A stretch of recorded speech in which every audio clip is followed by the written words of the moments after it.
Dear Lady Love TV,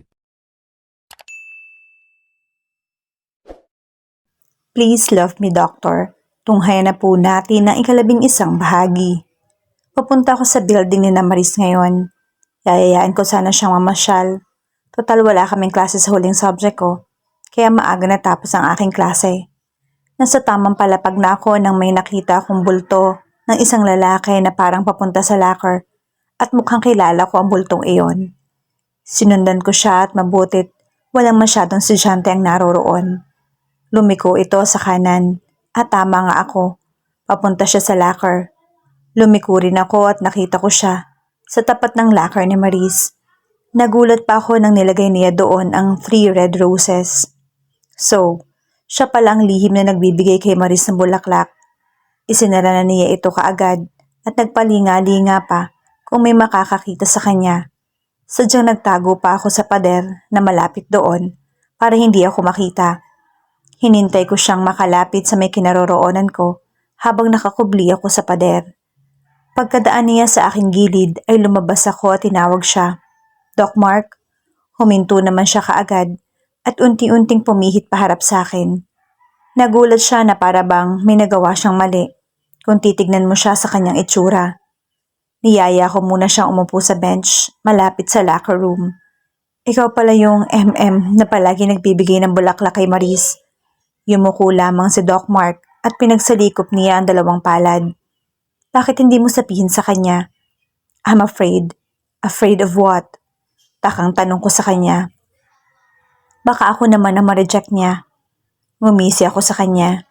Natatakot ka na gawin niya sa iyo yung ginawa mo sa kanya? Hindi siya nagsalita. Pagkuway tumingin na lamang siya sa malayo. Doc Mark, till now, ikaw pa rin ang gusto niya. Kaya nga hanggang ngayon nasasaktan pa rin siya. I know, tipid niyang sagot. Mahal mo si Maris? Seryoso ko siyang tinitigan. At alam ko mahal niya ang kaibigan ko dahil nakikita ko yung sincerity nito sa kanyang mga mata. Yes. Kailan mo napatunayang mahal mo siya? Walang paligoy-ligoy kong tanong sa kanya. Gusto kong makasiguro bago ko maipaubaya si Maris sa kanya. Kahit masakit, kailangan kong tanggapin. I'm not sure, pero noong mga araw na wala na ako dito sa school, parang lagi ko siyang gustong makita. Namimiss ko yung mga kakulitan niya. Yung palagi niyang pagpunta sa faculty kahit bawal. Yung pagsigaw niya sa hallway kapag alam niyang walang tao. Hindi niya alam na lagi ko siyang pinagmamasdan kahit nasa malayo lang ako. Para masulyapan lang siya, masaya na ako. Yung panahon na dinala natin siya sa ospital nung inatake siya, sobrang takot na takot ako noon. Hindi ko pa alam sa sarili ko kung anong nararamdaman ko para sa kanya. Hanggang sa napatunayan ko na sa sarili kong mahal ko na nga siya, nung nagselos ako sa inyong 2 sa restaurant. Ha? Alin doon? Yung hinalikan mo siya sa noo. May halong inis na saad niya sa akin. Hindi ko alam kung matatawa ba ako o mabibisit sa kanya. We used to do that ever since we became best friends. Nakasanayan na namin ang ganoon. Pati ngang holding hands wala na sa amin. Kulang na lang magtabi kami sa pagtulog. Pangaasar ko kay Doc Mark na ikinalaki ng mata niya. What? Ganun kami ka-close ni Maris. Pero syempre, magbabago na yon simula ngayon. Umiiwas naman ako ng tingin sa kanya. At siya naman ay mataman lamang din nakatingin sa akin. Tell her that you love her. Dahil sinasabi ko sa iyo, Doc Mark, sinisimula na niyang kalimutan ka at mag-move on na sa iyo. Kaya hanggat mahal ka pa niya, kumilos ka na. Ligawan mo na. Thanks, John. Pagkatapos ng pag-uusap naming iyon, ay nanatili pa rin ako nakaupo sa bench. Masyadong masakit pero wala naman akong magagawa. Mahal ni Maris si Doc Mark at mahal na rin ni Doc Mark si Maris. Masaya pa rin ako kasi hindi na lang si Maris na nagmamahal, kung hindi mahal na rin siya ng mahal niya. Nakatanggap na naman ako ng 3 red roses pagkabukas ko ng locker ko at ganun pa rin. Pa rin na nakalagay na initial. Binasa ko ang nakalagay sa card. To my one and only rose of my life. Today is my special day. Yun lang? Matapos kong sabihin na nakalagay sa card. Teka, bakit parang dismayado ako? Tenext ko si John kasi kanina ko pa siya hindi nakikita. Si Marie naman hindi pumasok, may sakit daw.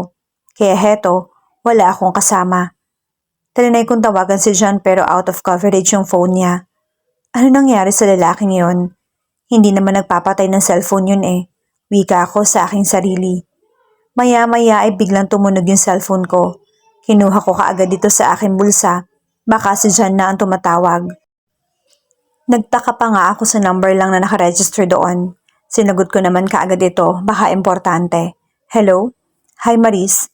Bati ng pamilyar na boses. Doc Will? Yes, it's me. Kanino niyo nakuha yung number ko? Takang tanong ko sa kabilang linya. Kay doktora. She's your doctor, right? Ah, oo. Actually, kaya nga ako napatawag, birthday ko kasi ngayon. Talaga? Happy birthday, Doc Will. Thank you, Maris. Masayang sabi ni Doc Will na alam kong nakangiti ito ngayon base sa kanyang pananalita. May pabor sana ako sa'yo eh. Ano yun, Doc? Pwede mo ba akong igawa ng cookies? Ayun lang naman pala. Sige, Doc. Total wala na akong klase ngayon kasi kakatapos lang din ng exam namin.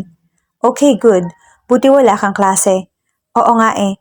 Nasaan ka pala ngayon para mamayang hapon? Ibigay ko na rin sa'yo yung cookies mo. Nandito lang ako sa hospital. Hintayin kita sa office ko mamaya. Sige, Doc. Pagkatapos namin mag-usap, ay umuwi na rin ako kaagad para gumawa ng cookies at ibigay kay Doc Will. Nakarating ako ng ospital ng bandang 4:00 ng hapon. Bit-bit ang pinagawa ni Doc Will na cookies. Nilagyan ko pa ito ng pulang ribbon sa ibabaw. Nagtungo ako kaagad sa kanyang opisina at kumatok muna ako ng 3 beses. Yes, come in. Pagkasabi niyang iyon ay pumasok ako kaagad sa loob. Naabutan ko nakaupo siya sa kanyang swivel chair at nakatutok sa folder na kanyang binabasa. Nag-angat siya ng mukha nang makita na niya ako sa loob. Hi Maris, masayang bati niya sa akin. Upo ka. Pinaupo niya ako sa kanyang sofa at naupo siya sa kabilang gilid ko na pang-isahang upuan. Eto na Doc Will yung cookies mo. Sabay abot ko sa malaking box ng cookies na ginawa ko. Wow, mukhang special to ha. Masayang kinuha naman niya yung cookies at nilagay niya sa center table. Siyempre dahil birthday mo, sabay naman kaming napangiti. Mukhang okay ka na Maris ha. Napayuko naman ako at pinaglaruan ang aking daliri. Siya nga pala, pwede ka ba mamaya? Yayain sana kita. Saan naman Doc Will? Sa bar ng kaibigan ko para mag-celebrate ng birthday ko. Ha? Hindi yung bar na katulad ng iniisip mo ha. Napansin naman niya ang pag-aalinlangan ko. Maayos na bar yon. Resto din siya na may tumutugtog na banda. Saka don't worry, nasa VIP naman tayo at hindi lang naman ako makakasama mo. Seryoso na yung wika sa akin. Ah, okay, sige. Well then, sunduin na lang kita sa inyo around 8 p.m. Okay, Doc Will. Nasa kalagitnaan kami ng aming pag-uusap nang biglang may tumawag sa telepono na nakalagay sa kanyang lamesa. Kaagad niya itong sinagot. Okay, just wait for me. I'll go there. May nangyari ba? Tanong ko sa kanya nang maibaba na ang telepono. I'm sorry Maris, may emergency lang sa ER. Kailangan ko munang puntahan. Okay lang ba na hindi na kita mahatid? Okay lang ako Doc Will, huwag ka mag-alala. Kaya ko naman. Sige Maris, magkita na lang tayo mamaya, okay? Tumango ako at nauna na siyang lumabas ng opisina niya sa pagmamadali. Doc Mark, tawag sa akin ni Doc Cristobal, ang direktor ng ospital. Kakatapos lang ng surgery ko at papunta na ako sa aking opisina. Yes, Doc. Happy birthday, Doc. Sabi nito at tapik nito sa aking braso. Salamat po. You're not getting any younger anymore, Doc Mark. Dapat nga may asawa ka na. Sabay pa kami nagkatawanan. Actually, yan nga din po yung iniisip ko. Pero sa ngayon, kailangan ko muna siyang mapasagot. Nakangiti na sanang sagot dito. Kailangan ko ng kumilos bago pa mahuli ang lahat. Bukas na bukas pupuntahan ko siya sa kanila at magtatapat na ako. Aba, kung ganon dapat bilisan mo baka maunahan ka ng iba. Biro naman ito na aking ikinangiti. Kasalukuyang tinatahak ko papunta sa aking opisina nang mahagip ng paningin ko si Maris. Anong ginagawa niya rito? May check-up ba siya ulit?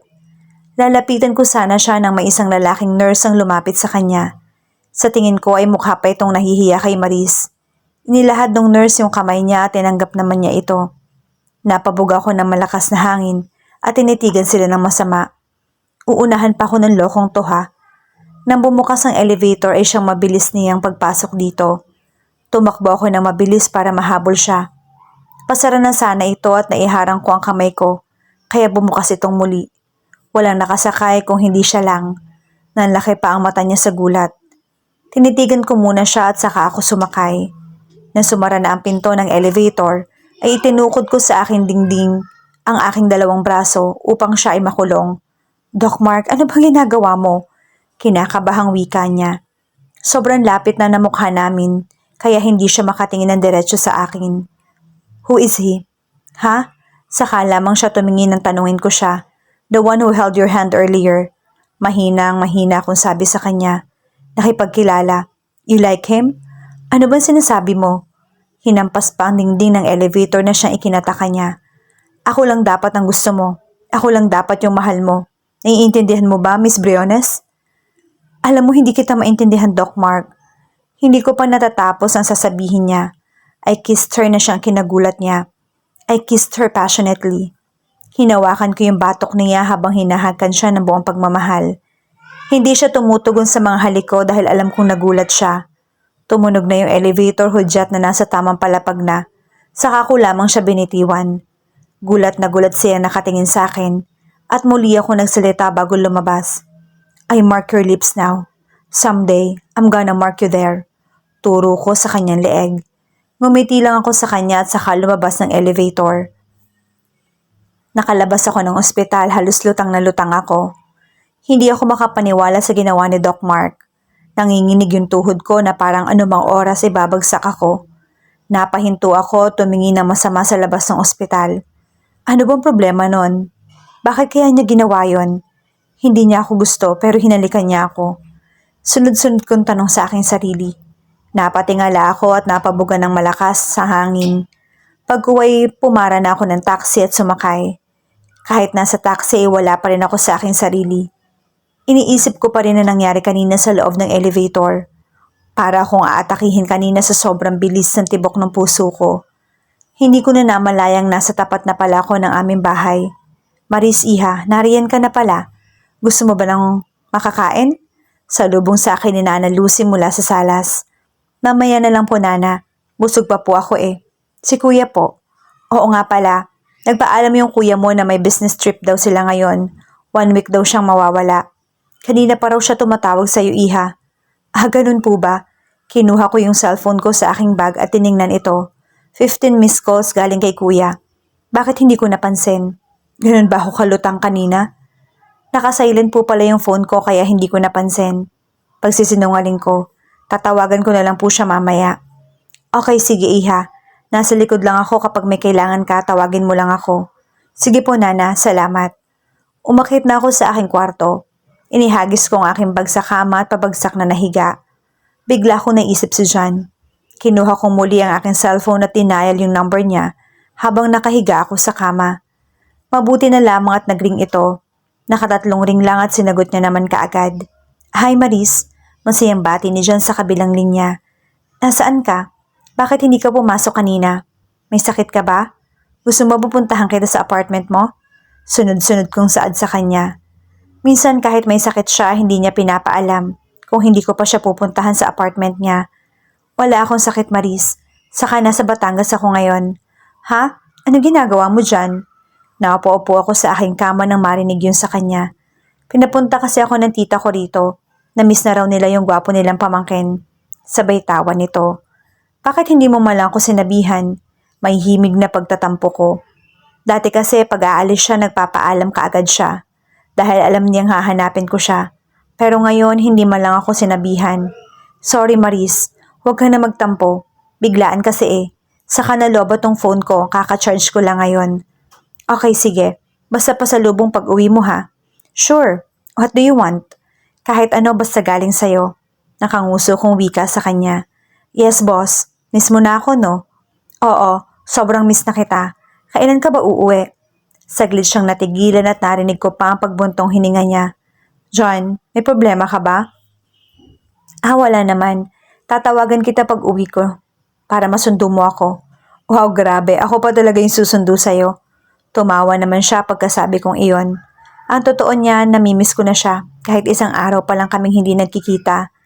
Nasanay na rin kasi ako na lagi siyang nasa tabi ko. Para din siyang si kuya kung mag-asikaso sa akin. Mag-iingat ka Maris ha. Yung mga gamot mo inumin mo sa oras. At isa pa huwag ka magpapakapagod, okay?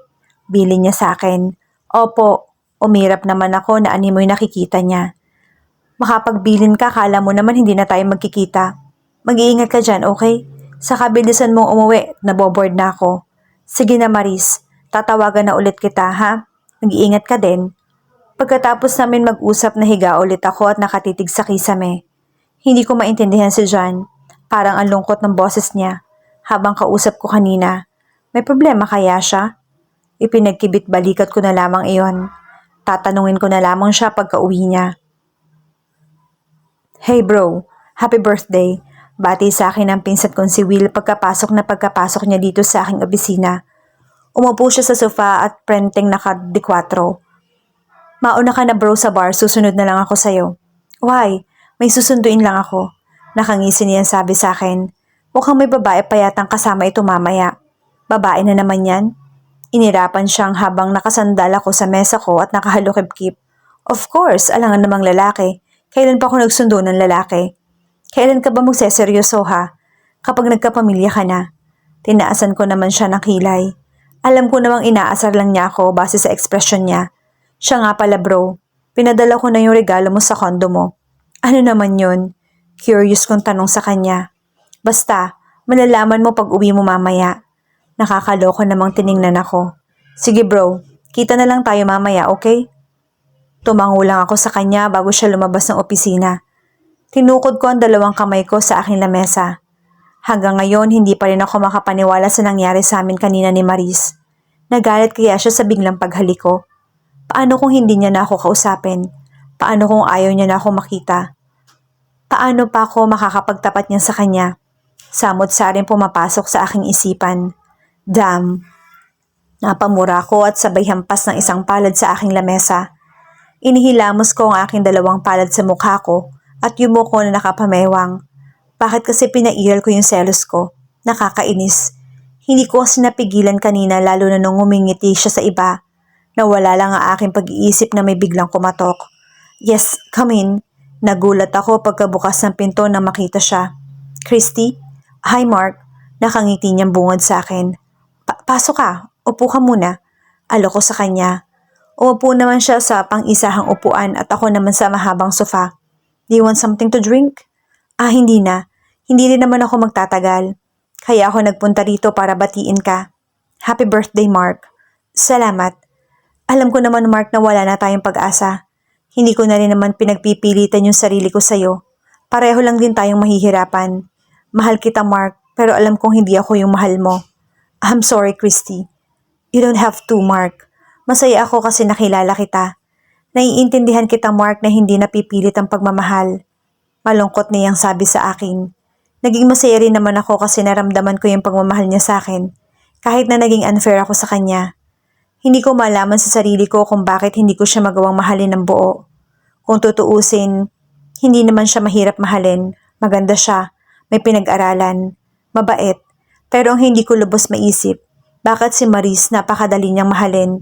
Mahal ko siya, hindi dahil sa awa at dahil para sa makalimutan ko si Lee.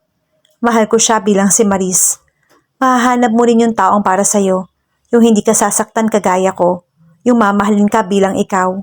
Salamat, Mark. Ngumiti siya sa akin at hindi kalaunay nagpaalam din.